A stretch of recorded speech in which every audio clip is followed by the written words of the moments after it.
Welcome back, ladies and gentlemen, to the I Love Wrestling podcast. And today we're going to do something a little different. We have a fellow podcaster, not realistically in the wrestling realm, but in the podcast realm, who is a big fan of professional wrestling. I've been on their podcast a couple times, three, four times now, I think.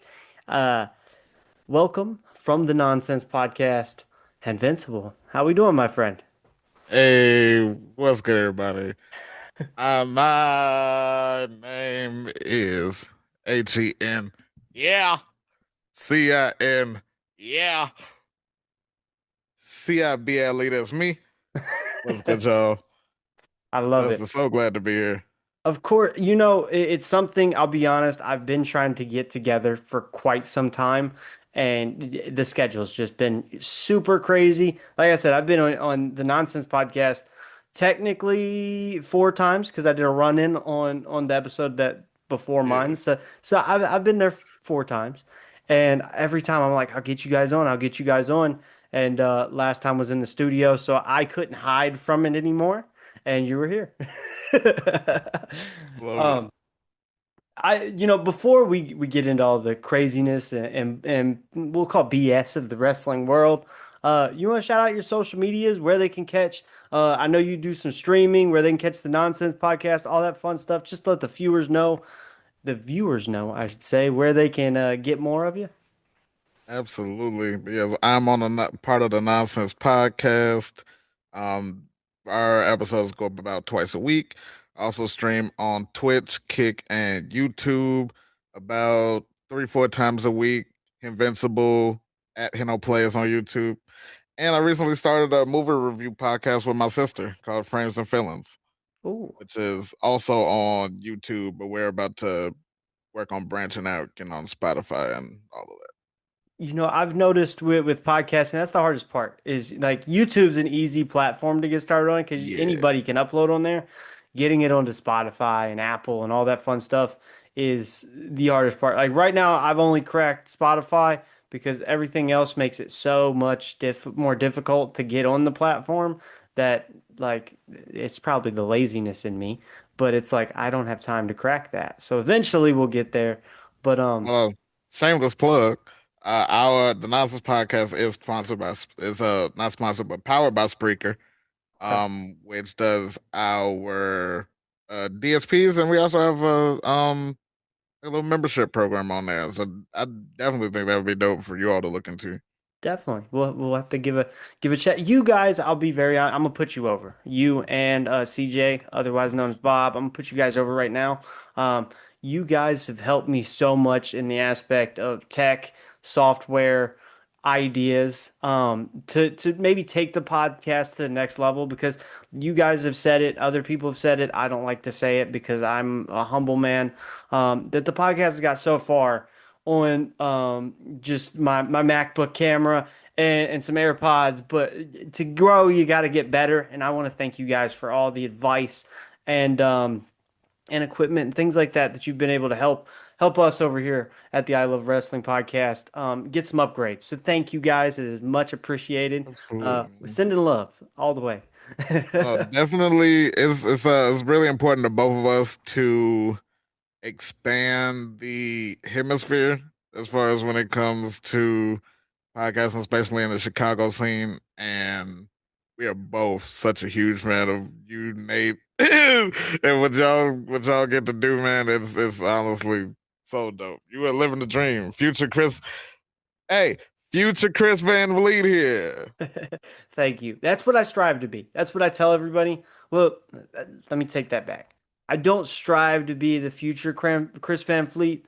He is a Sean Ross Sapp, who? Come on, my yeah, guy. for real. My guy. I Come want to on, my be. guy. Gonna I've be said there, it. boy. I want to be I like. It's one thing getting to that level, but to get above that level is the goal. For sure. Like, what do you do this? Like, what do the champs say? What do you do this for? If you're not in it to be world champion, what am I doing podcasting for? If I don't want to be the best there is. Absolutely. And I Y'all do a know great job. Bob would hate this, but the best there is, the best there was, and maybe the best there ever will be. There are uh, only two people that I've seen with that level of hatred for Britt. And funny enough, both of their names are CJ. So I love it. I love it so much. Um, You know, Henny, I just got to ask. We are on the I Love Wrestling podcast. Obviously, you are a huge fan of professional wrestling. Man, I'm really struggling with the F's today. You're a huge fan of professional wrestling. When did you find wrestling? Like, what made you fall in love with it? Was it a little kid, or did you grow into it? Was it video games? Like, what was your avenue? It was definitely growing up as a kid. So I grew up, I was a nerd out the gate. So Power Rangers, Beetleborgs, VR Troopers, all of that, that was my jam. And so, funnily enough, so we didn't always really have the tippy toppest of cable. So I didn't have USA growing up. But what I had was UPN. Okay. And boy, for the longest SmackDown was on UPN. And that's how I got my wrestling. I couldn't afford the pay-per-views, I couldn't afford the games. It was like the SmackDown 7 is my people's. I love Edge to this day. I feel you. I feel you. Like, I remember growing up as a kid, me and my dad, we would go to my grandfather's house, or my papa's house. He'd kill me for saying grandpa but luckily he's not here to beat me for that. But nonetheless, we go to my papa's house with my uncles, and we'd watch Monday Night Raw every week. It would not round the clock every week, and some of my favorite times. And I know up on the next episode that I will be on for the Nonsense podcast, we kind of talked a little bit about that '07 to '09 maybe run of the Yeah. Undertaker, um, and SmackDown in its whole. What was your favorite part of SmackDown? Was it the wrestling? Was it the characters? Was it the storylines? So from the crib, I have Oh boy, always been a CM Punk fan. I love it. So some of my earliest memories are Straight Edge Society, Mhm. the whole feud with Ray, singing Happy Birthday to Dom. um, the thing that stands out most in my memory, and I've been thinking about that for a couple of days, it was the storyline where Taker was in a coma and Kane was on the hunt to find out who had put Taker in a coma. Mhm.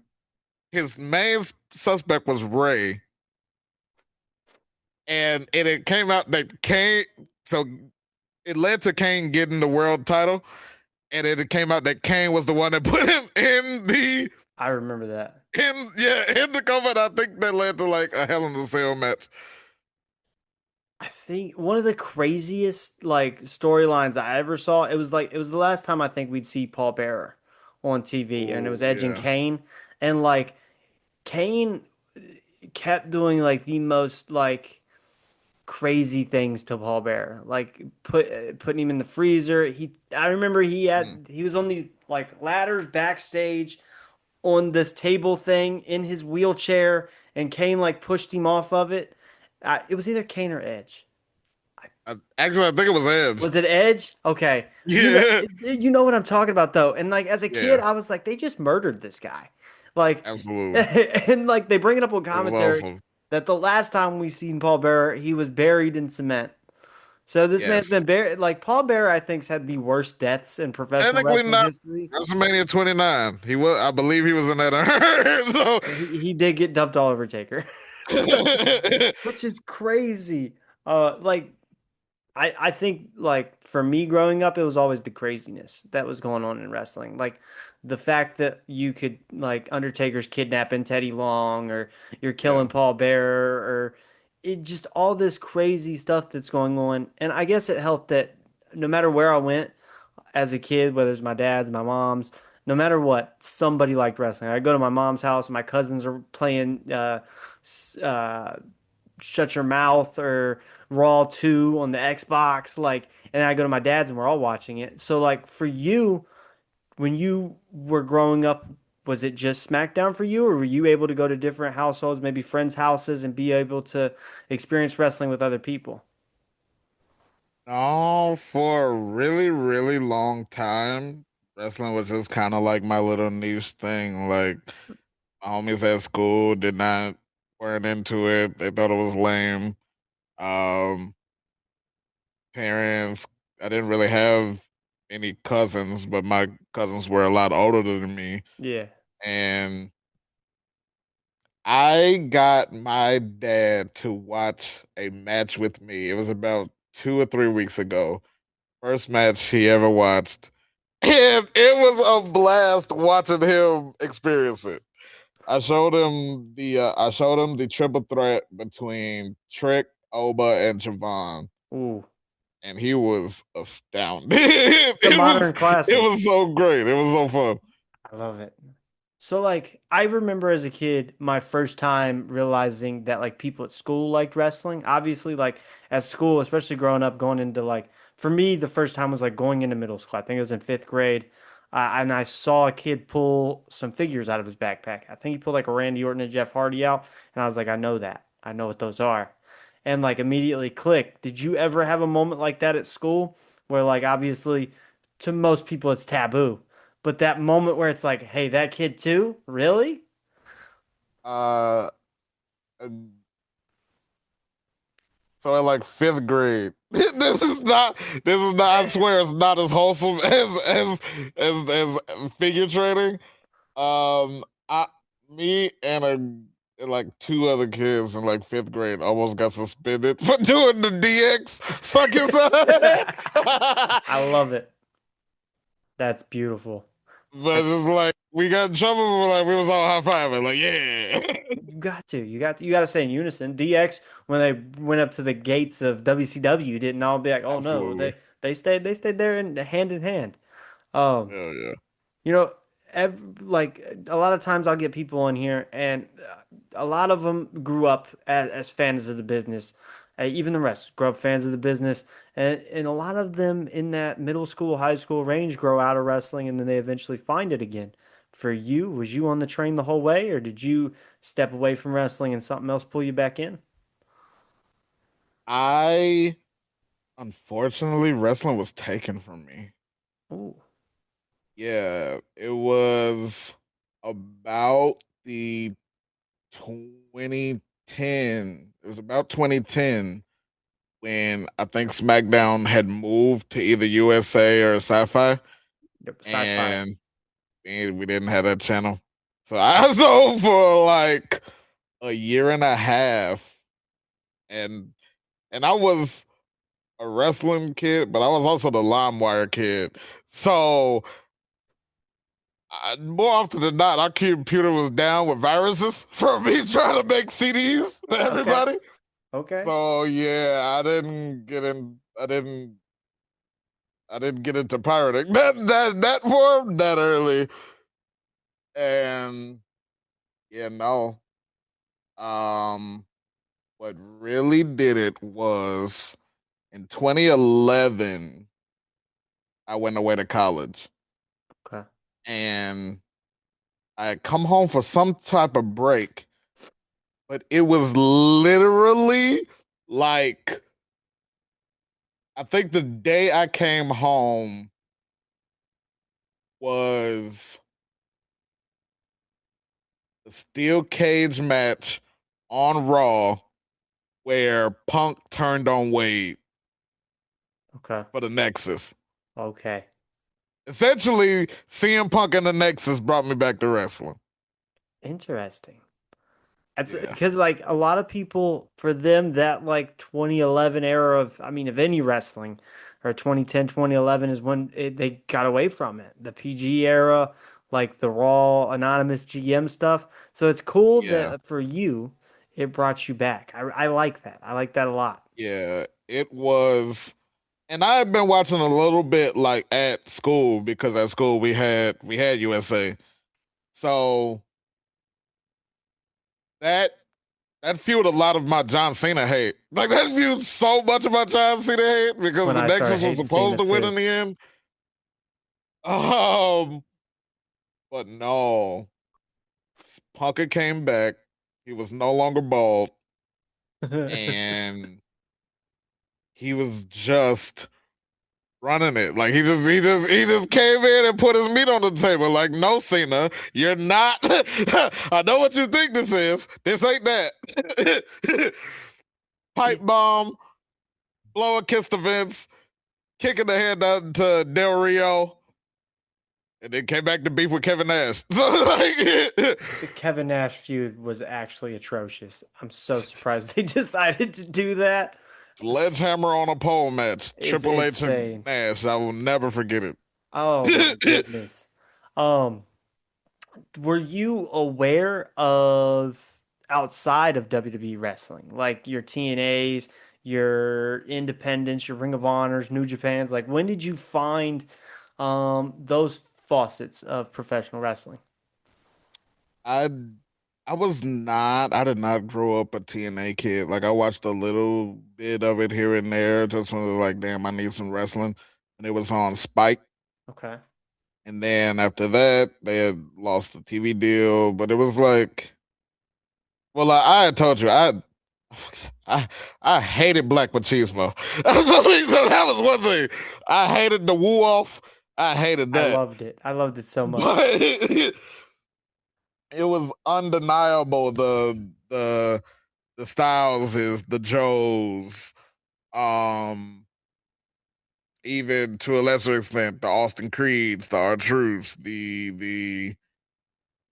So I got a lot of love for TNA, but no. And then when I actually did, like, all right, I'm gonna sit down and watch TNA.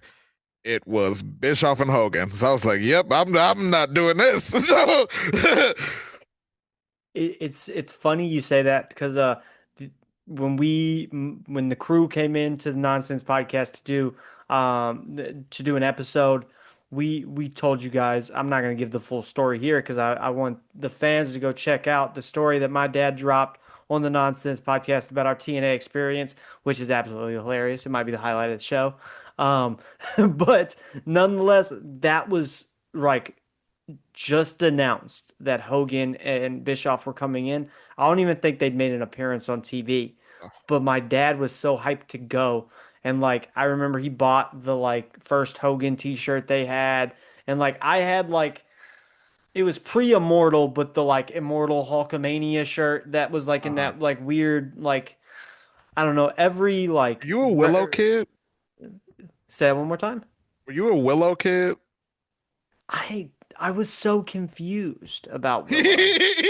Like I was like I don't know that and like growing up I was so like I love Jeff Hardy so much. So I didn't know how to feel as a kid about Willow Yeah. because I don't this just it might sound wild to most people, but for one the mask with the braids threw me off completely. I was like what the F is this?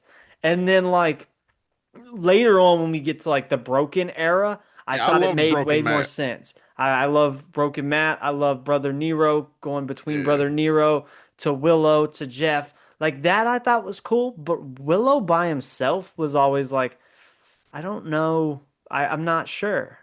But like in WWE, I thought it would have been great. Like if you would have had like a creative machine behind it, but with a good production value, I thought it could have been something really, really good. And I'm really surprised they never brought it to WWE. And then as far as Ring of Honor, I like heard like whisperings because like oh Punk and Joe and Danielson and but a lot of that was like retroactive. And as far as New Japan, pretty much 2016, like Yeah. AJ Bucks, Good Brothers, Shinsuke, that era, New Japan. And then right after that, they left. I was like, God damn I, it. I feel like it was like for me when Cody left and Ooh. went to the Indies and went to Ring of Honor and no, I'll take that back. When AJ came to the WWE and I saw this newer like AJ worked the New Japan style at first in WWE Mhm. like really hard. And I was like, this isn't what I saw in TNA. And then I went and I looked and was like, what did he do in Ring of Honor? What did he Oh, there's New Japan? There's this Bullet Club thing? And then Cody went. And when Cody went and I saw that first vignette of him sitting in the dark, smoky room with the cigar, That's I was like, I amazing. fucking like this. That was amazing. And it was so good. And that's what, like, then it was like, let's go back and see all this stuff. And then, like, for me, Ring of Honor was crazy because I'm like Kevin Owens was here. Wait, Sami Zayn's in a mask? Like the Briscoes? Like these guys are great. Why aren't they signed? And like Rest it's in peace, Jay. Yeah, the for real. Briscoes. I still, I still go back and watch that strap match with them and FTR. That was amazing. And for me, I'll be honest, the 2 out of 3 falls I felt like was one of the best tag team matches I've ever seen in my entire life. Especially from Yeah. the tag team. Like I feel like for one, tag team wrestling doesn't get enough love. Um, but for like that era of Ring of Honor where everything was uncertain, I feel like that was the only thing to pay attention to was the Briscoes and FTR. 100%. Okay, so I have a question for the interviewer. Okay. Do you have a favorite tag team match? It's got to be TLC. TLC 1 or 2. It's got to be like I remember growing up as a kid the I had the WWE used to make like the three-way box sets that all Yeah. the and the ladder match DVD. I kept that. My dad bought me the VCR DVD combo 1 year for Christmas, or Santa did. To all the kids listening, I ruined Santa Claus just now. But uh, that DVD stayed in that DVD player and was never, it would not leave it. I'd watch it every night to go to bed for that reason. So I could watch TLC 1, 2, and 3. Along with the triangle ladder match, I don't feel like enough people like or watch WrestleMania 16's triangle ladder match between the Dudleys, Edge and Christian, and the Hardys, but it's just as good as any TLC. So like that was my childhood. What about you?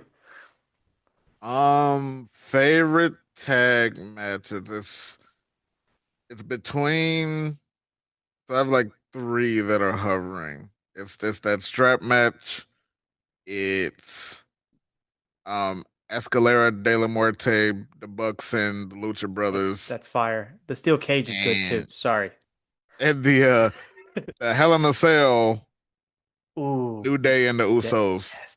Look, I'll be very honest with you. I that went through my head, and the Street Profits and the Usos did one at Money in the Bank. And I don't think that match gets enough love, but I was like, it can't be the best tag team match of all time. But it definitely ran in that and DIY versus FTR or the Oh yeah, revival in NXT. yeah. And then I was there for the Gargano Champa heel turn at Chicago Eh, in Takeover Chicago. So that has a special place in the heart. I love that tag team match with the it was a ladder match as well with AOP. Oh Fire. It was man, so good. I really dug NXT AOP. Yes, they were so good. I They look, had they were in the perfect spot. They were monster heels. They had one of the greatest talkers, and Farling's the it goat. just could not. I don't know how that didn't print money. Like, okay, for me, I really like that's when I like the one time in my entire life I've liked Seth Rollins was the Messiah character. And then they brought up Yes, with AOP Buddy and Matthews. Buddy Matthews, Buddy Murphy. I loved the storyline with Alistair. Like I thought I enjoyed the one with Ray too, if you take out the eye for an eye match. I feel like if you could have did that a different way. Like the match itself, I don't think was really bad. It just wasn't that good either. I also feel like that was Seth as his most drippiest. After that, he took it really weird. Yeah, he turned into the drip god and just decided he was going to wear the most outlandish bullshit you've ever seen. I like the Pac-Man shoes. Okay. Not gonna lie. The big Pac-Man red shoes on boots. Rollins with the stomp, that was Yep, hard. that was hard. Oh, okay, okay. What was your initial reaction in 2019 when we heard of All Elite Wrestling? That I like. I don't even want to. I damn near get like giddy thinking about it. Like it was. I don't know why, but 2018 WWE just did something to me. Like It was it did laughably something to bad. my heart, and I didn't like what it did to my heart. And this was the point. I'm heavy in it. I have a job. Okay, I'm gonna stay up. I'm paying for New Japan pay-per-views at this point. And then we see All In. All In was dope. To the day, this that is still Nick Aldis's last match. I'm waiting for him to have another. All In with Cody is Nick Aldis's last match. And I watched that live and I loved it. And I'm waiting for another Nick Aldis match. Are you sure? I think so. Look, you said that when we was there, and my dad looked at me and was like, "Is it?" And I was like, "I don't know." So look, I'm on Cage Match right now, if I can remember how to work this damn site, and we're gonna check. You know, just Aldis and for Cody was great that year. Penta and Kenny, I that believe, was was fire. magic, The magic. women's match, like that, all of the first All In was hard. And then they do the. I was also heavy into being the elite at this point. Like I was Yes. heavy on my YouTube content. I'd stopped watching cable at that point. It was just on YouTube.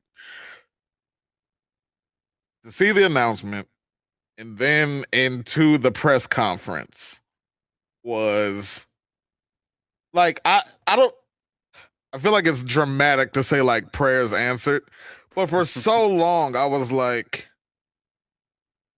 I felt like I was on a hamster wheel. I was like, I can't fully leave WWE because like it's nothing else on that level.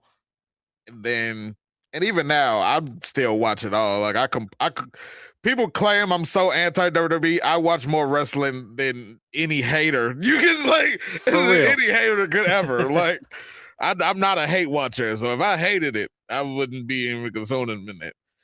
But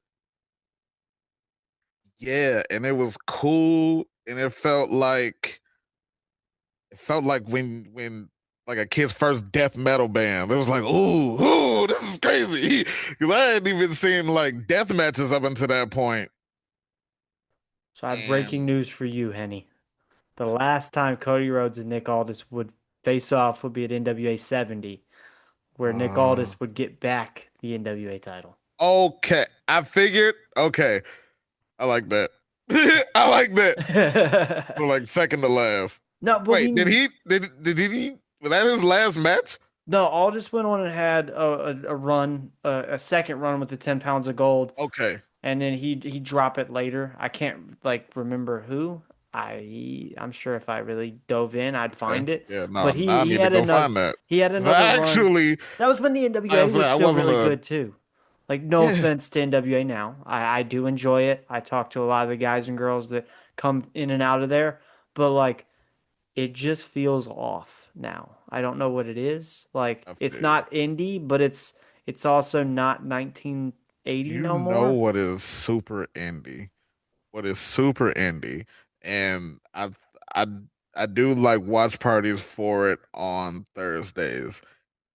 When I saw you interview Eric Surge, I popped so hard. OVW. I love it. Tomorrow, just a little teaser as we record this, Anthony Toatelli will be on. So yeah, Hey, yeah, yeah, yeah. nah, he is, and I'm so mad because I've missed like the last 2 weeks Okay. up between like the Valentine's Day PPV. That's the last time I've seen it, so I'm looking to get refreshed. But no, Eric Surge is the man. I love him. He's such a Um, professional. their belts are so gorgeous. We talk about it. And the Eric Surge one, the world heavyweight title. I don't know if it was Surge's or if it was Anthony's. One of them we talk about how beautiful that the OVW Heavyweight Championship is because it's got Even the the Wing United Eagle vibe. States one, the women's Yes, they're one, all beautiful. Look, like I was really upset when they got rid of the national title, and then I saw the U.S. title, and I was like, I can't even be mad no more. um, just out of curiosity, it takes a lot to put a podcast together. It takes a lot to find the right partner. How did yourself and Bob come together? And tell me how that partnership came about. When did you meet each other? When was you brought in to the Nonsense Podcast? Walk us through what that kind of looked like. so right like after the well during the pandemic I had moved to Panna, Illinois and I was working in a family restaurant with my sister and my brother-in-law. And in May of 22, the restaurant closed down, Okay. and I was looking for work. I'm in IT by trade, and I got hired at a place, and I was my supervisor. Okay. And then just over the course of shooting the shit and just talking about podcast experience, because up until 2022, I have been part of like so one of my I've on nonsense podcasts. I have a list of AKAs. Majority of them are actual shits that I've made or figure out or had someone make for me throughout the years. And Podcast Poppy is the most affluent.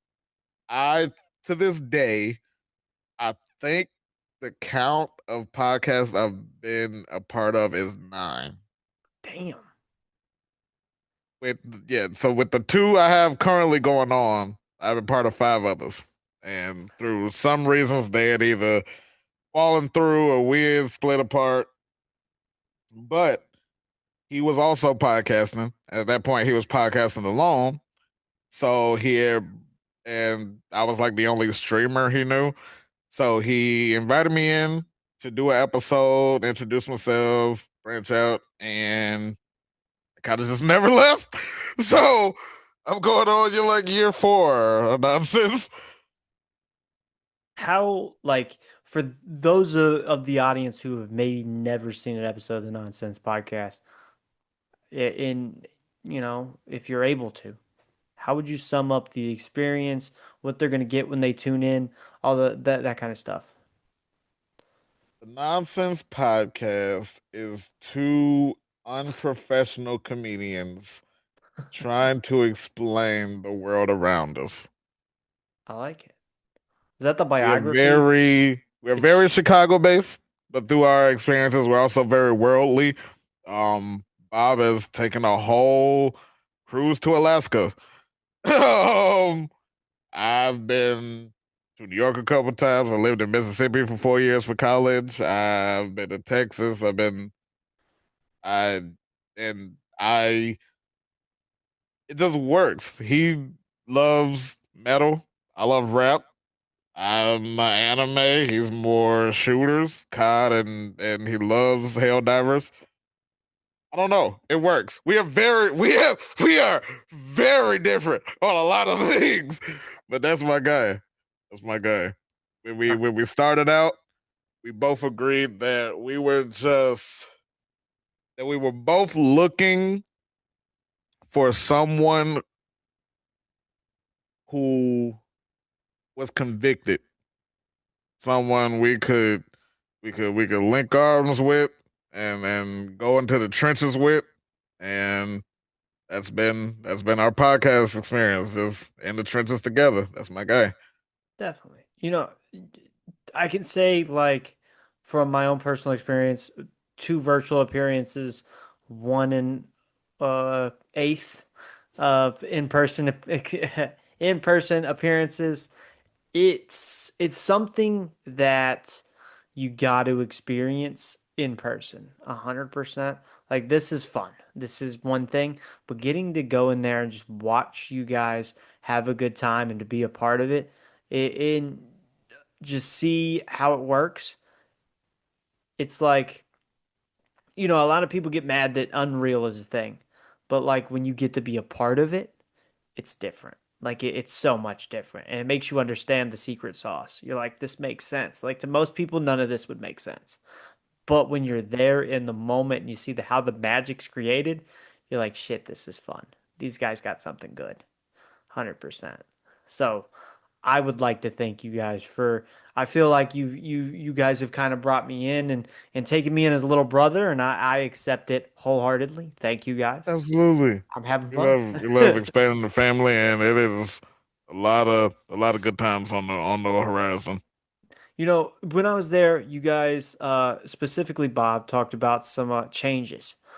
When you guys get into the discussion about how maybe things need to go or how things need to be rearranged, I know sometimes change can be scary.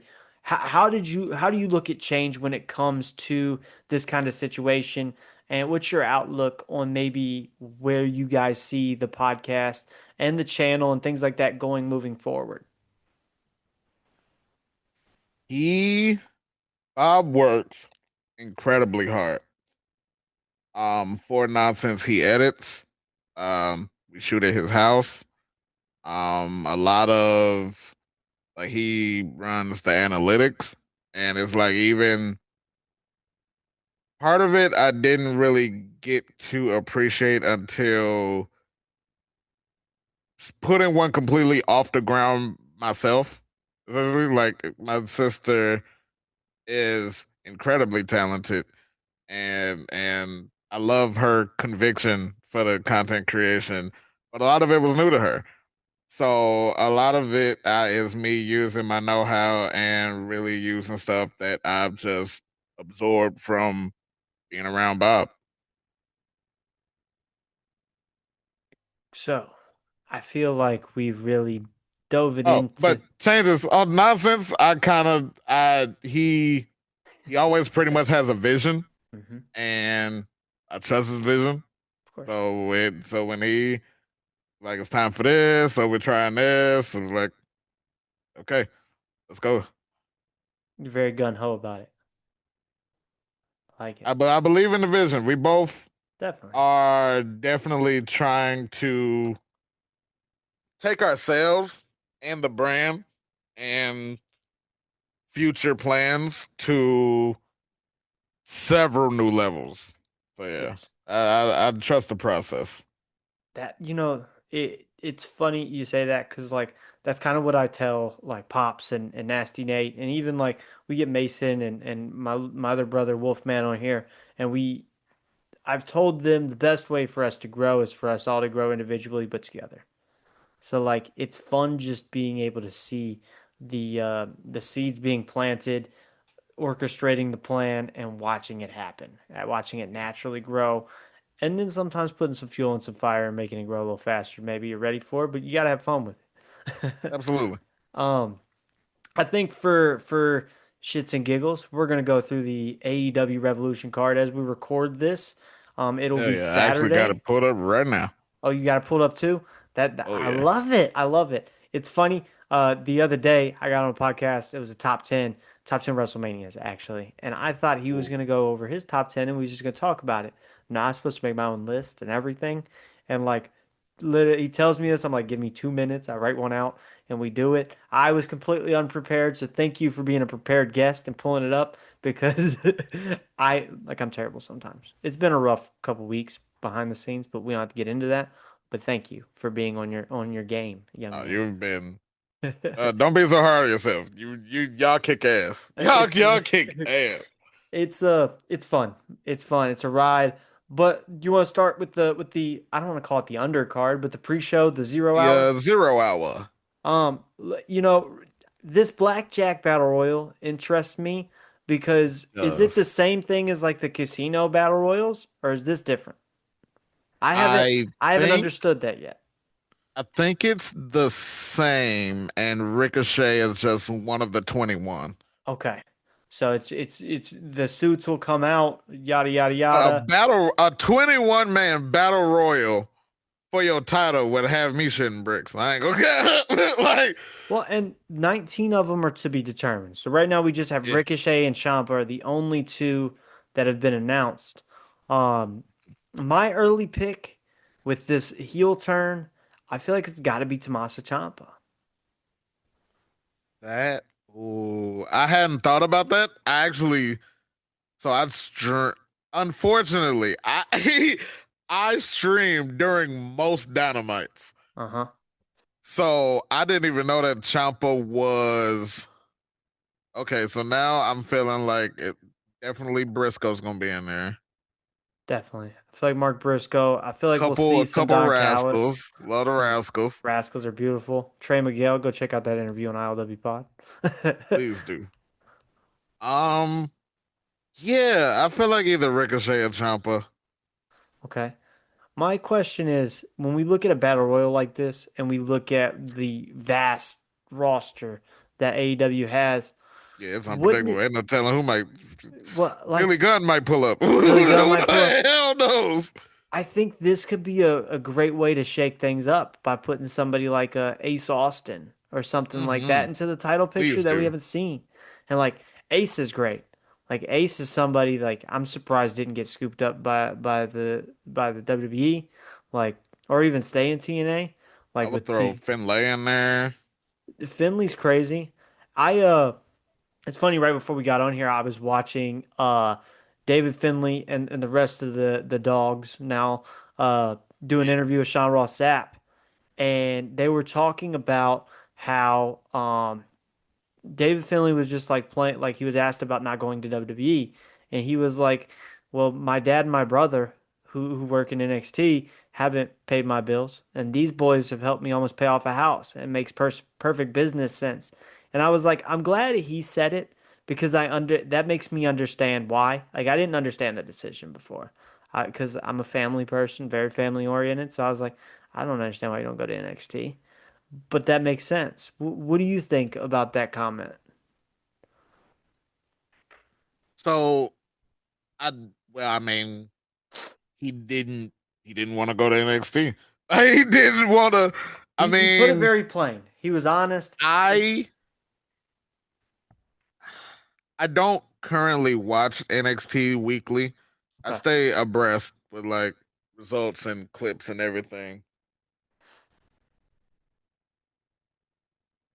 I I don't know how much legs this birthright faction has. I like it. I like it a lot.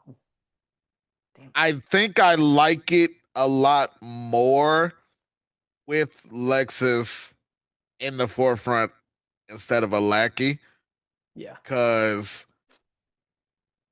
I feel like he didn't leave AEW to be a lackey. I was someone that was shocked when Lexus King left, but I understand him wanting to have the legacy with his father. Now Brian Pillman is finna be in 26. That's fire. So Fair point. even that, now you can do another father son duo, and it's just like I like that stable for what it is, and I don't know what the dogs would have looked like without him. Like It now, does I feel like kind there of was a get missing to, piece. uh, Like when yeah, without it, absolutely. it was just a It's missing already dog. just three of them, Yeah, yeah, yeah, yeah. and I don't know who owns the copyright, but I just envision, even if it's like an invasion esque angle, I see Bullet Club returning one day with those three, with Ace and Juice and Jay and the guns. And it's like I see it happening one day. Yeah, we can run the Civil War thing back. I don't Yeah. care. But I was personally down the whole day when I woke up on Twitter and saw that Bullet Club was technically no more. Yes, it was a sad day for us Bullet It Club fans. it just felt wrong. Yes. And all love in the world to Yoda Suchi. Shout out to him, especially for bringing back the old title design. But I don't really know the Unbound Co mission statement.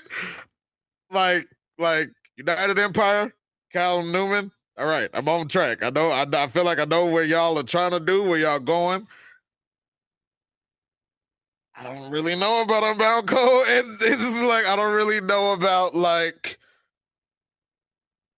it's weird. It's like how to torture is still a thing, but Evil's gone. It's like what is going on right It now? is weird. It feels like New New Japan Japan's in a factions are in weird the state. mud. Like I Yes. don't like it. Just feels weird. It's like if in the middle of the NWO they was like, you know what, we're just gonna take Hogan.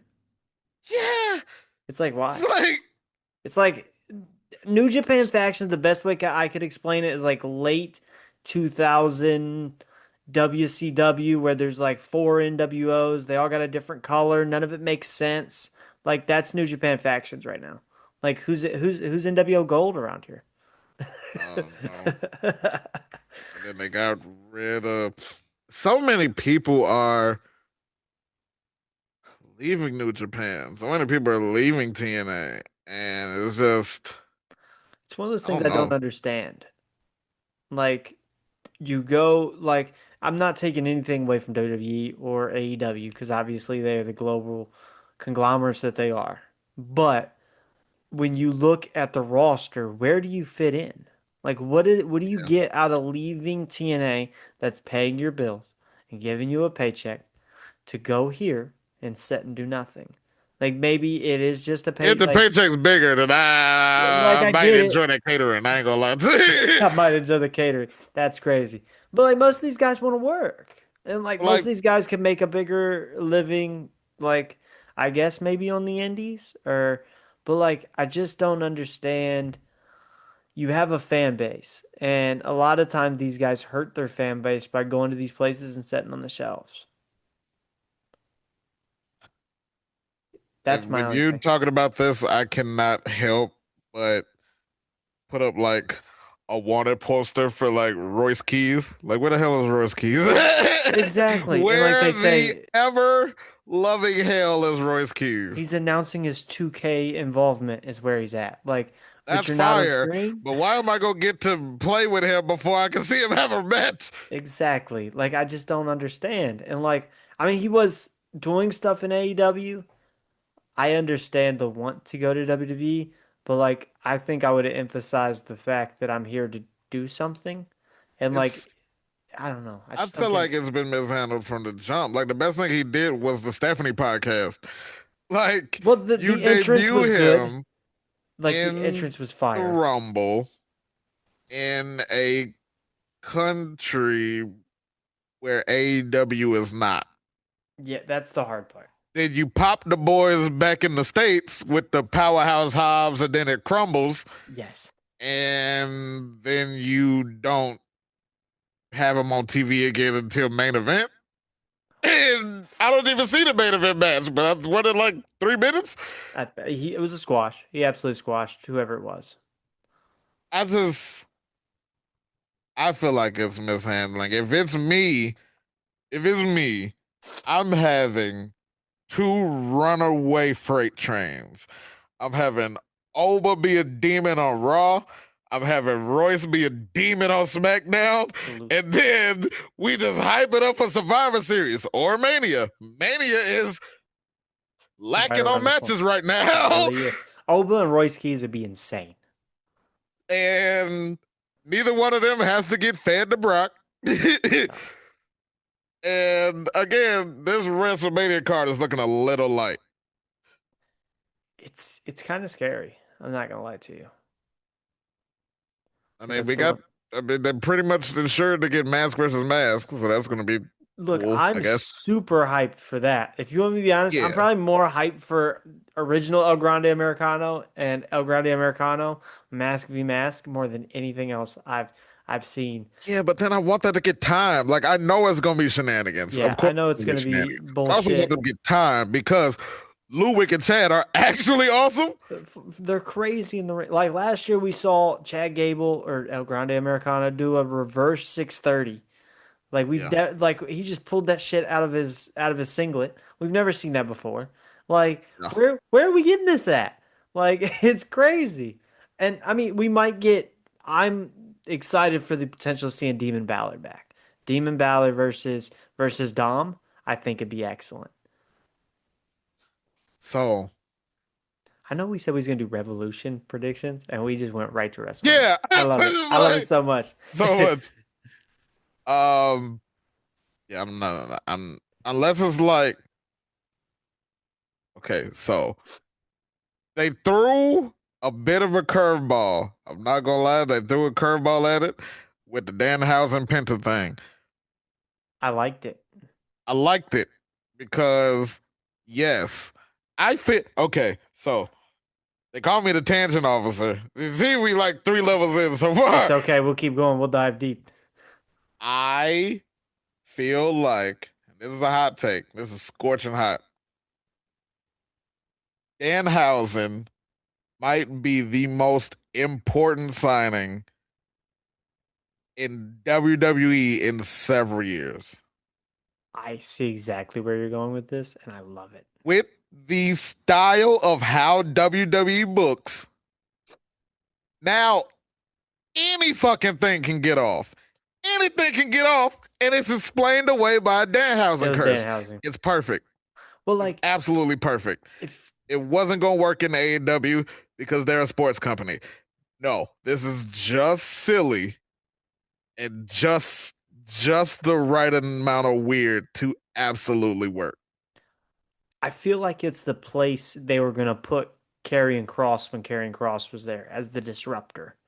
This Yes. way, you don't have like it didn't work with Cross because you just wanted to be backstage and be like whispering like little Yeah. sweet nothings into people's ear and making them do evil things. Like Danhausen can have this comedic segment backstage, and then you say the wrong thing to him, he curses you, and next thing you know, you lose your championship, you lose your hair, you trip over the top rope, you get rolled up. I Like cannot wait anything can happen. for the moment where Danhausen goes to curse a heel.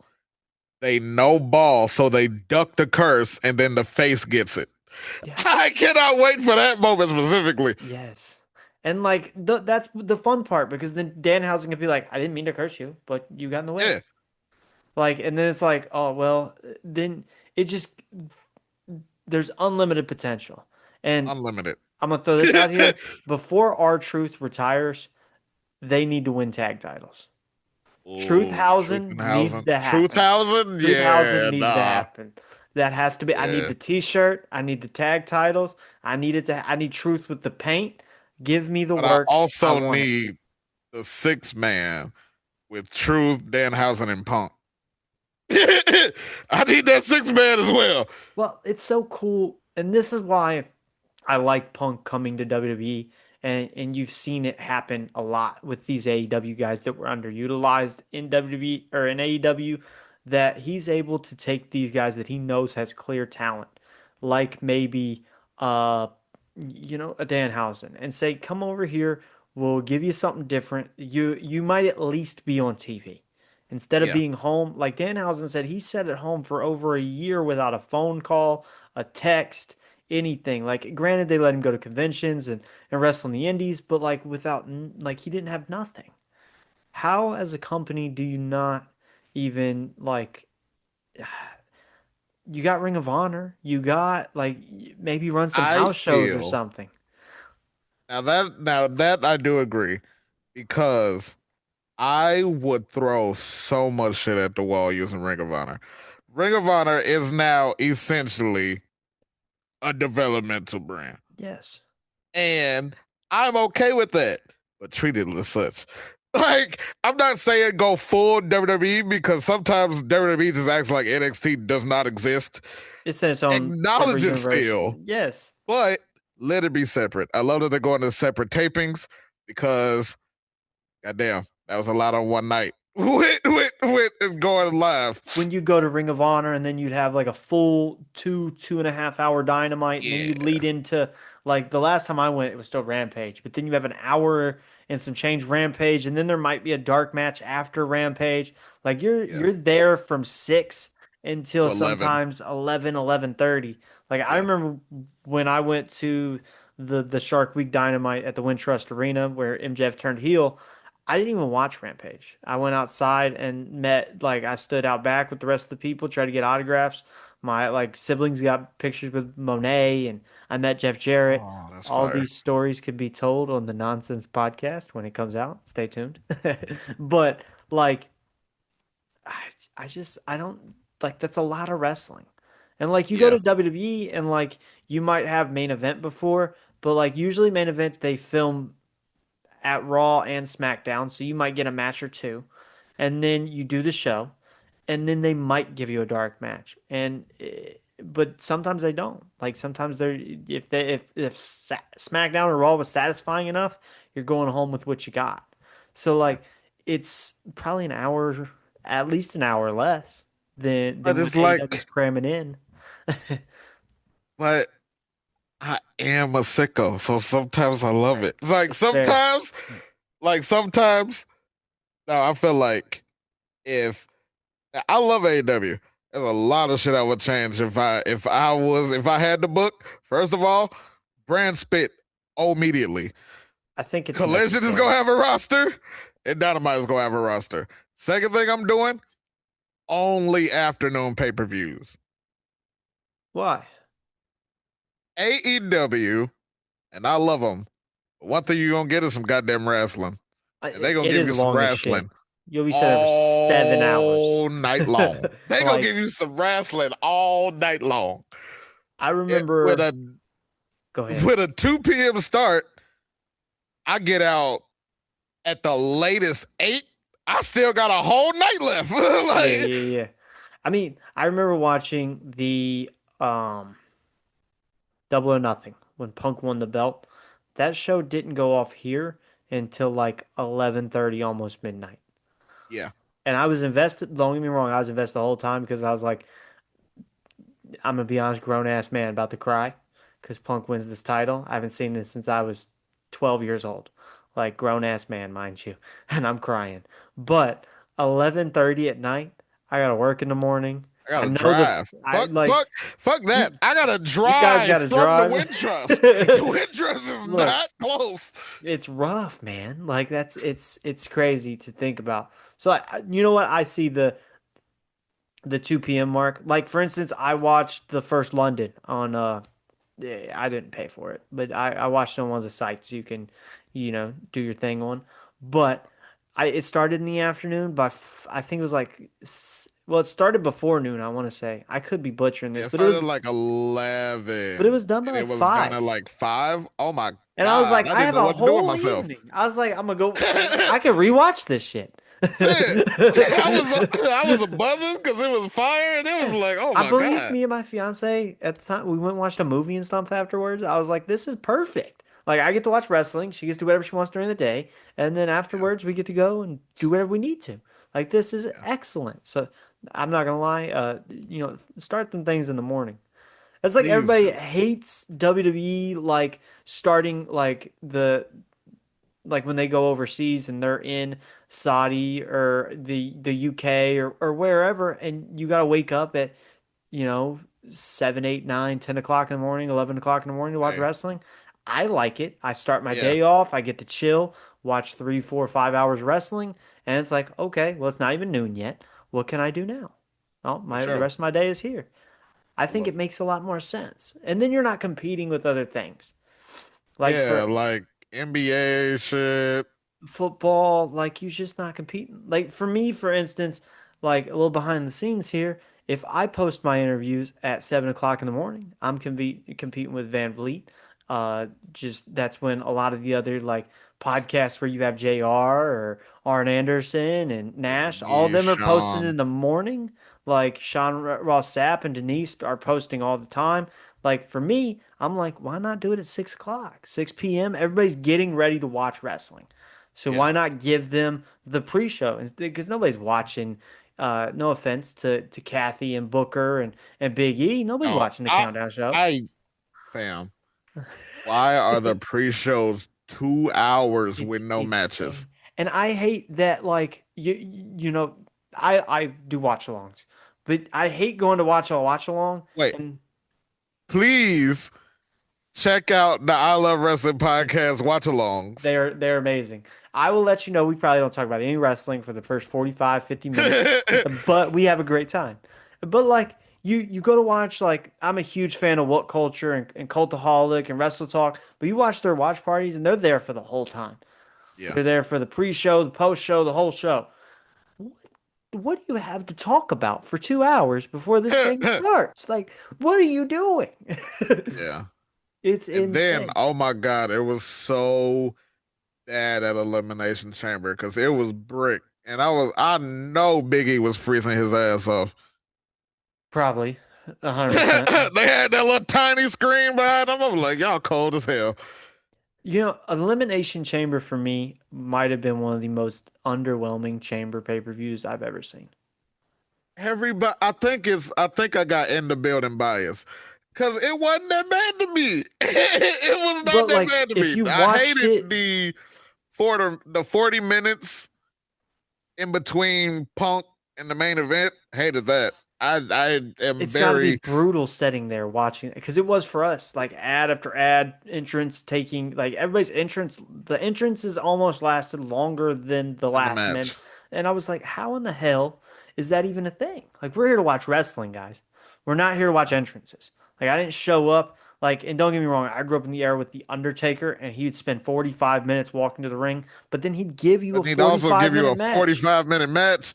And like, what the hell? Like why I like for me, I didn't understand the men's chamber. Why everybody had to climb on top of a pod? Why everybody had to climb up the side of the chamber? Everybody had to talk to each other. Like you're gonna fight here in 5, 10 minutes when you get out of your pod, and the match is only gonna last four. Yeah, um, these were historically the two shortest chamber matches. And I was like, it's got a lot of stuff in them. If they could get they a little more packed a lot. time. And like for me, the two middle matches were not bad. Like Becky and AJ was not bad. And Yeah, then Punk and Balor was actually great. But I yeah, feel like the chamber matches were so underwhelming because they were so short. All the yeah. extra filler bull BS was I kind of really enjoyed wild. the women's. I didn't enjoy AJ Lee and Becky as much as I thought I would. And honestly, I think like going in, I understood why they did it in Chicago, but I was like, maybe you should Yeah. have saved this. Maybe you should have saved this for Mania and this be it. Like, I don't know if I want to see another I one. so the best way I can describe AJ and Becky's match. They had a current they had a current Kenny Omega match, but stopped half the length of a Kenny Omega match. Like on the other half of that Kenny match, he It's where stops the doing the ring rush shit. Like it's where the he gear cuts that turns all up. out and just starts kicking ass. I feel like they never turned the gears, man. They Yeah, was it in was one gear. They was like all stuck in second gear, and I was like, can we kick it yeah. up? Like, we ever going to get over 20, 30 miles an hour here? No, And like Punk and and Balor went pretty. I liked the story they told. I liked how aggressive they were. Like yeah, at the end of it, you see Finn's shoe prints all over Punk's face. That's real. Like these men went out there and beat the piss out of each other, and I for saw sure, it. And I'm sure that was one thing that Punk was like, look, we're gonna go out here and we're gonna you want people to see you as the man. You want people to see you as a world champion. Go out there and whoop my ass. for sure. And I think, like, honestly, Punk Balor might have been the best match of the year so far, if you want me to be honest, on a very low key card. Mm, Other than maybe yeah, I was gonna say Punk and AJ, but then it got interrupted. AJ and Gunther on Raw was amazing. I loved the Yeah, finish. I think the Rumble one was just weird because Saudi crowds have gotten a lot better. Don't get me wrong, but it was just yeah. weird because the crowd. I don't think the crowd was as invested into AJ as we were. I think the crowd might have been convinced that it wasn't gonna be it, Yes. and yeah, no, I feel like that after the match got bigger pop than the match itself. Like the glove yeah, tees, all that got a way bigger pop than anything else. And I'm gonna be honest, like when it happened, I was like, AJ's going to TNA. And like this is just part of me. I have the I fortune was of convinced he was all elite. I have the fortune of getting to talk to TNA talent. So part of me was like, please go to TNA because I want to talk to AJ Styles. And the other part of me, whenever I saw the retirement in Atlanta, I was like, I'm really thankful he's holding up his end of the bargain here too, because a lot of people don't do it. And like, obviously, it's still early. Like, you never know. 2 years from now, we could be having a different conversation. But when AJ Styles says, "I'm gonna go be a dad," I believe AJ Styles. When he thanked Wendy, that was Yes. special. Yes. And like I knew something was up when I listened to him on Stephanie's podcast and Stephanie reads these notes from Wendy and just talking about how AJ's given so much to the business and now maybe it's time. And I was like, if there's anything that's going to change AJ Styles' mind, it's this. Like, and I feel like there's a lot of uncertainty. And I feel like even he maybe had uncertainty until he got on there. And I feel like that was Stephanie and their way to be like, look, we want you to stay here. Like, we want you to be a part of this behind the scenes. We don't want you to go anywhere else and tarnish what we just did. And it worked. Yeah. I I'm off the AJ All Elite train now. Honestly, I could see him eventually taking over for Santino as GM That would be of cool. TNA. That would be cool. I wanted to see like, and once again biased, but I've talked to Kazarian and Eric Young and Mike Santana, and all these guys are like, yeah, like Oh my God. Santana So I is just like, give me listened to one. the Santana interview yesterday. And Okay. when y'all were talking about Styles and Santana, He wants it. yes, I need He, he I need it. I'm gonna go download a Santana call because I need to see it. Look, I love the name Spin Your Block, like as a finish. That's fire. Like, I don't know if it's the little ghetto kid in me that grew up on the west side in Charleston, West Virginia, but like Spin Your Block is amazing. I don't know what it is, but I was like, I like that. I like that. Whatever, like, because I don't think an audience nowadays understands the meaning, if that makes sense. I feel like that's more of a like 2000s, late 90s reference. Yeah. Um, I'm gonna be honest, I've thrown the AEW card away. Henny, I feel like we've had an Oh, absolute beautiful time. You want to go over it real quick? uh, yeah, I got it here. You got it? Here, let's pull it back up real quick. We'll go through it. A singles match that I'm at. So this is my most anticipated match, and it means absolutely nothing at all. Tony Storm and Marina Shafir. I'm looking forward to that so much. I'm excited everybody's banned from ringside for that. Yes. Who you got? Um, I would love for Marina, but I feel like Tony hasn't won in a long time. I'm in a prediction league with a bunch of other podcasters. I put Tony Storm. What about I'll start at the bottom. And you never gave us the for the battle royal. Who you got for the battle royal? I hope Ricochet retains. Ricochet is currently like my top three favorite wrestler right now. Okay. I feel like he's finally getting like It's getting in his back to groove. that Prince Puma Okay. level. Like and Lucha Underground was out. Prince Puma was the coolest MFer in the world, He bro. was. And now I feel like Ricochet is finally getting back to that, and it's great to see. What about this one's interesting to me because they fight twice in this night. Willow Nightingale and Lena Cross. I so the current consensus is Willow is retaining TBS and losing the tag titles. Uh, Okay. definitely thoughts and prayers to Penelope Ford. That Definitely. super sucked. I feel like they were supposed to win the titles then, Yes. so I feel like they might make it up now. It Okay. is weird seeing Lena Cross do double duty in her debut night, It's but kind of okay, wild, but I'll take it. I'll take it. I got Willow. Oh yeah, I definitely have Willow for that. I'm gonna be honest. I got Willow for both, so I think the Babes of Wrath will retain the A. I think they just got them. I think it's too early for a set of titles like this that are just born to be tossed around. I think that's what we did with the women's tag titles in WWE, and it didn't work. I almost forgot who even got the tag titles right now. Benaya and Lash, which I really like that tag team, but God, I don't think they've been seen since they won the titles. No. Speaking of tag titles, we got trios action with DCF versus Jet Speed and Mystico. I have first of all, I'm so happy for Mark Davis. I see them retaining. I don't Yeah. think Mystico is gonna be around I like think. that. Well, I think this was just a placeholder for Hangman. Like Hangman, I Yeah. think should have been in this spot, but he obviously he's in the main event. So yeah, I think Don Callis family walks out still champs. What about the other six-man match? You got Darby, Orange Cassidy, and Roderick Strong versus the Dogs.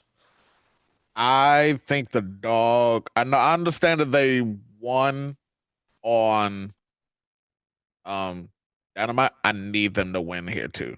Like you have to keep that train going Yep. so they don't become just three more guys. I see this leading to some way somehow they each group adds two more people to it, and we get like an anarchy in the arena or Oh a hell stadium yeah, stampede. I feel like that's where we're going that would with be with cool. with this. Um, I would something, also eventually like a coffin match between Darby and David. yes, or Gabe, Darby and Gabe. Gabe, I feel like yeah, that's where the blood feud is. Darby and Gabe. yeah, Um, I feel like the only problem with the dogs in AEW is gonna be the the dynamic between David and Gabe because alphas, they're both like they got main character energy. And yeah. it's like which one's gonna be the main character and who's gonna fall and be But the I think lower that's on guy. purpose because I feel like we were supposed to get the the implosion of Gabe and David, and we Okay. never got that far. So if we're stretching that out to do it in AEW, I'm here for that. Okay. Something I didn't expect and I didn't realize until right now, but Big Boom AJ is in a match I don't against know who that to man be is facing. determined. If it, Things got I mean, I I would have think put him it's in the battle royal, honestly. yeah, I don't know why they didn't just throw him in the battle royal. I putting him on the main card's kind of crazy.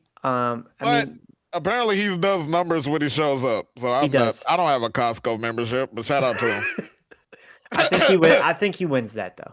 I'm more of a Sam's Club guy myself. I got Sam's Club membership too. Um, we got Technically crazy. Tekla and Chris Stat. I love that all of my match of the night so far has been for women. I think they're about to go kill each other. I think they're about to go absolutely hog wild. And I don't think, other than like, so, all right. So here's my whole grand master plan for the AEW women's division. Okay. The true king is off on sabbatical. She's off losing the rest of her belts. I don't think she is going to come back until all of the belts are gone. I don't So either. I don't see Statlander getting the title back here unless eventually they want to do Willow and Monet again. So and no one has the swag that Tekla does. She walks the way she talks, especially since getting that title, is untouchable. Really, since I haven't really seen nothing like it since like a Mariah May. Okay. So I would keep that going. I would keep the bet on Tekla. I said Tekla as well. Um, Lit, lit, Statlander, Stu in the loss. Maybe go a little dark side. Hang out with the Brawling Birds a little more. And then eventually I see a three-way Willow, Monet, and Statlander. I like it. I like that a lot. This I think will steal the show. Two matches I think here are going to steal the show, and I'll bring up both of them next. Two Well, nothing matches. Like there's nothing on the line, but Brody, god damn, it's gonna be so hard. look, Brody and Swerve, I think are going to beat the shit out of each other. They're gonna I he think when he snapped the chain. Oh, I I think Swerve's got it though. I think we're going to see more of a kill hope shot. so. But I'm actually disappointed that Bandito is not putting the title on the line. Yes, because look, I want Andrade to be Ring of Honor champion. I want him to not only be Ring of Honor champion, but be Ring of Honor champion while his former faction is also tag team champions. Yes, come I together. need I need Andrade. So I fantasy booked this months ago when Andrade came back. I hypothesized Andrade is going to steal Hechicero and El Clone from Don Callis and take both of them over to uh, Los Five. Faction. Yep, I would love that, I hope and I so. kind of need it. I'm so fucking sick of Don Callis just scooping up all the like. I Why do you love need everything. 47 members? G like, why in the hell are there Yes, 900 of you? Like the NWO yes, lost all its power when there was 900 of them. Why do you have nine? Didn't you learn? It didn't work in the 90s. It's not gonna work in the 2020s. it Not gonna. has been though. They have like 6 titles between that faction. They do. That's why I want to know what goes on in Tony Khan's head. That's all I want to know. Like how A lot of people have complained about the run. I've enjoyed the run, especially in conjunction with the promos. I like look, Josh Alexander right now. my problem is I like Don Callis as a heel. I just get so tired of there being so many of them that, like, in theory, there's no way anybody, like, one on one, like, if it's Hangman versus Kyle Fletcher, for instance, it's Kyle Fletcher with 90 people.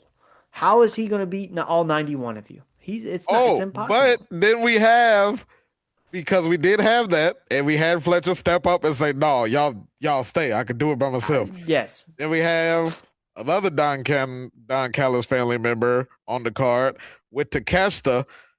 Now, I have since 2011 pretty much said that John Moxley is the most important Shield member okay. from what he did, especially in 2017, putting that SmackDown roster on his back, He did cook. leaving WWE, that first vignette for New Japan, Was beautiful.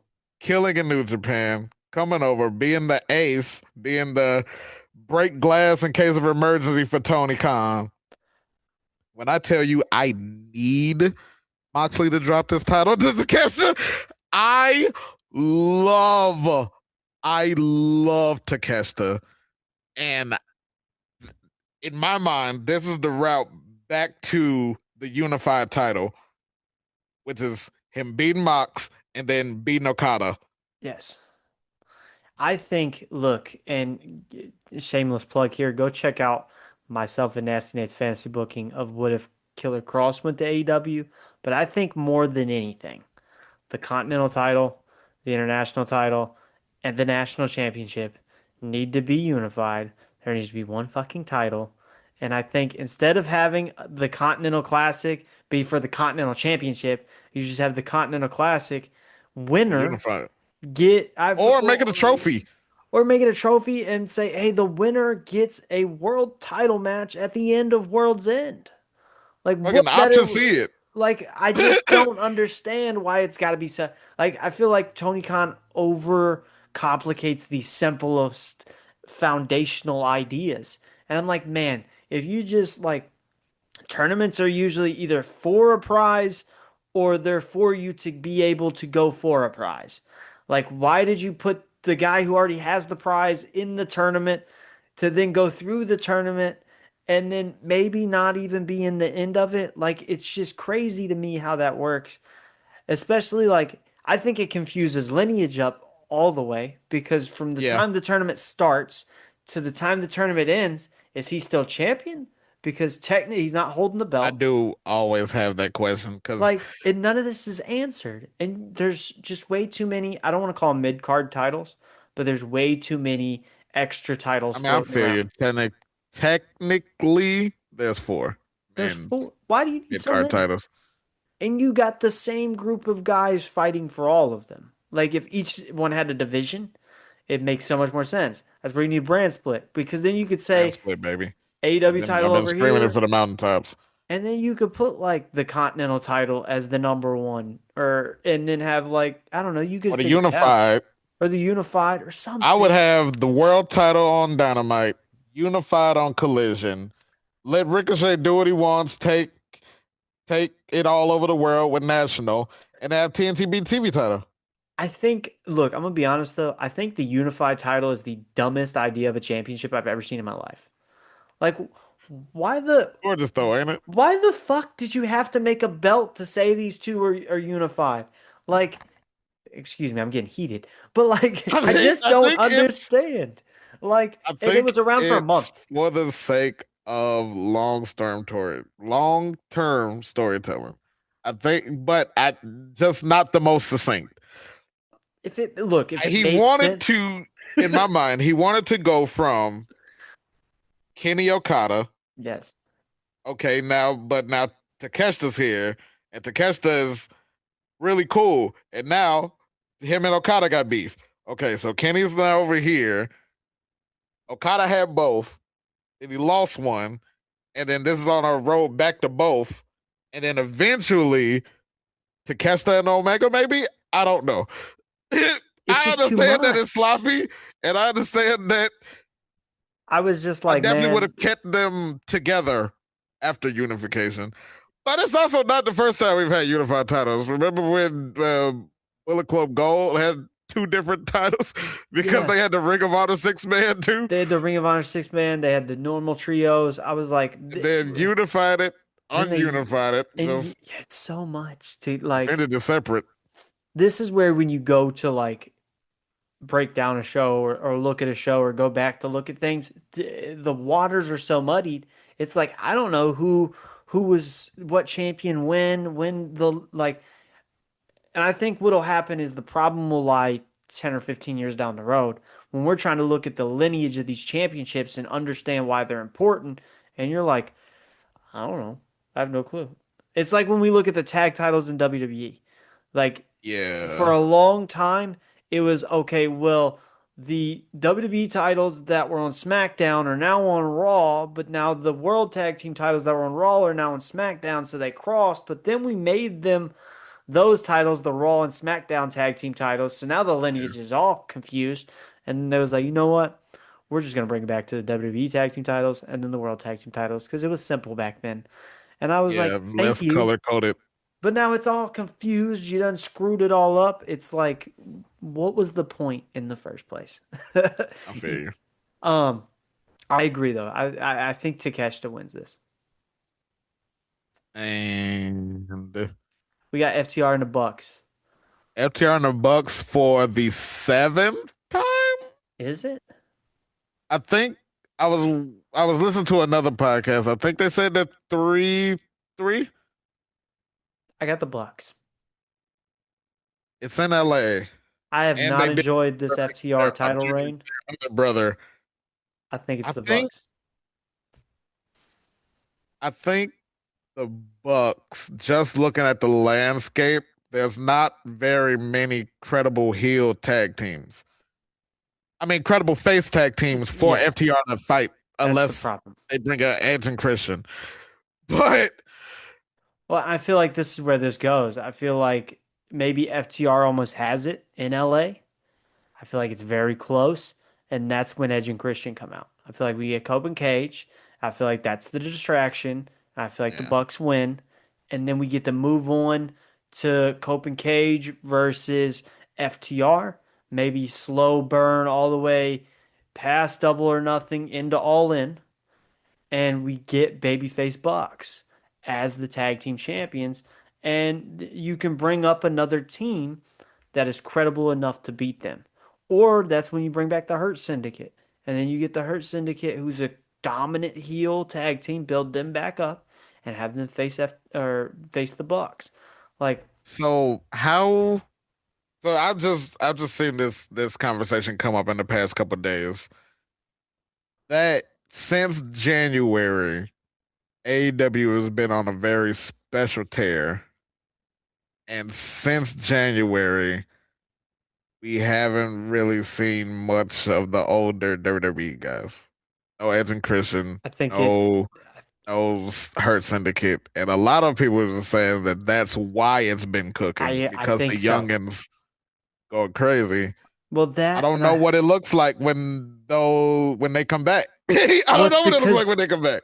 AEW uses them a lot of times as like, for instance, Cope is just watered down Edge. He If we're should be a being legacy act, but he's an active yes, roster member. and then like you have the Hurt Syndicate who The least washed out of all of these is probably Shelton and Christian, as far as the least washed. yes. And like Christian, for even with Christian, he's very sparsely used. Like they just use him when they need Somebody him. got a dead dad. Exactly when somebody's got a dead dad to talk about, or somebody's dad who's like on the break of it, they bring him out there and he talks about their dead father and they move on. Like I I just loved that TNT title run from him, though. I did too. I thought it was crazy just coming out of the Wardlow thing. Um, I, that's somebody Goddamn else thoughts and like prayers to Wardlow. I Holy. cannot wait for Wardlow to return. I can't wait for Brian Cage to return. I need Keith Lee back. Like I know he's sick or I whatever's going. I need Keith Lee back. I've never met him. I pray for Keith Lee nightly. Damn right. Like, oh Like my goodness anytime I'm gracious, like, man. who needs to come back? It's Keith Lee. Every Not gonna time. find a Dragon Balls. Like I need a sensu bean or something for my guy Keith I feel so bad for him. Like if I could hit the revive button on his ass right now, I would. I just prayers to Keith Lee. Um, all the time. And Mia Young. Oh, Mia yes, Young. Me and my homies call her Mia Young because she fine. Meechin. Who in the hell came up with Meechin? Is what the fuck I want to Luke know. Gallows, I think. um, you know, before we get into the main event, that's some team that the Good Brothers, I think honestly should have signed with AEW. Like, and They were supposed to. I rarely say anybody should sign to AEW. I'm not gonna lie to you. I don't want to say I'm a hater. I just don't like the booking at all. Like, it's just fantasy booking in me is always like I could do that better. But the Good Brothers with what they was doing with Kenny, I was like, this is perfect. Like Yeah, they're good heavy for a heel, and Kenny don't need it. And that's absolutely. what it was like. Flair having the Horseman. Flair didn't need the Horseman, but Flair with the Horseman so much better. And that's how I felt with Also, Kenny and the I Bucks. just I And just want good Gallows, things for Carl Anderson. yeah, like he's never been given the proper showcase in any company he's been other than New Japan. Yeah. So like, I don't know, the Good Brothers. I need them. Well, I needed them to do good in 2020, 2021. I feel like we're stuck in Festus, the return of Festus, and I don't like it. Shout out to MLW. It was beautiful, but like, come on, guys! Like Festus has not been If he. Festus would have come out at this Blackjack Battle Royal, people would have shit all over it. Is Look, all I'm it saying. still could. It still could happen. As we're It's not recording this, impossible. And I'd be pissed. it'd be And fucking wild. I'd be the loudest saying, oh, hell no. What do you think is going to happen between MJF and Hangman Adam Page? I I see MJF winning. And I think we are blowing the dust off the playbook that was originally written for Cody. I think the I only way think this works, Hangman turns heel yes, and just says, F that fuck it. promise. And goes and wins the title. And I think Yeah. he does it in the most brutal, vicious fashion he possibly can. A heel Hangman champion But is like going to hit different. I loved it when we talked about this Dynamite earlier, but when Hangman came out, he returned and he beat the tar out of Jeff Jarrett. I'd Mhm. never wanted to cheer for Jeff Jarrett in my life until this evening. Absolutely. Until I this couldn't evening. believe my I was body like, what my he's a body was baby feeling. face. And then I see Hangman and the whole crowd, including myself, is chanting cowboy shit. And I was like, but then you watch how he literally like mops the floor with Jeff Jarrett. And I was like, I feel so bad for this old man right now. Like, so bad. And like, And I then he feel did like it again to CD. yes. And I feel like that was the test to see if we could turn Hangman heel. And absolutely you can. Absolutely. I think for him, he needs to lean into that side that pissed off CM Punk. Like whatever that Hmm. side was that backstage irked Punk so bad, he needs to lean into that. The same Yeah. thing I think they should do with Jack Perry. Like if I was them, I like you wanted a scapegoat. The way he was really gonna piss people off is have him take all the shots at CM Punk he possibly can. I would have had to come out on a punk shirt if that wasn't a pissed off legal.